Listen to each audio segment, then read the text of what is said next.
C'est probablement l'un des derniers moulins à eau encore en fonctionnement en France. Lorsque le débit de l'Autise le permet, tous les engrenages du moulin s'activent avec pour seul carburant l'eau.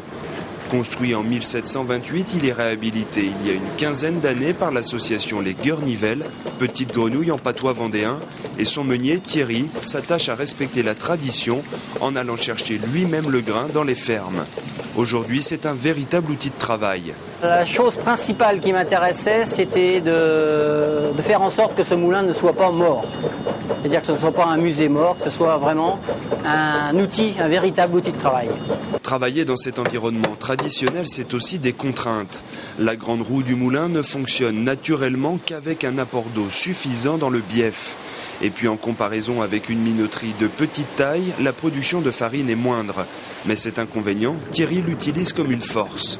Des études ont montré que le grain écrasé sous cet outil-là, c'est-à-dire les meules de pierre, valorisait la farine, quoi. On a des valeurs nutritives de farine beaucoup plus élevées que sur une farine industrielle. Et donc c'est ce qui permet à cet outil de vivre économiquement aujourd'hui.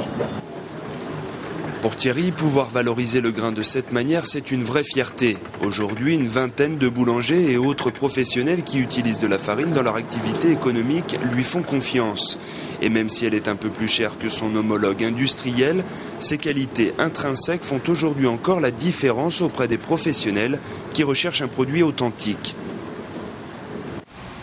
L'autre particularité du lieu, c'est l'habitation traditionnelle du meunier et de sa famille.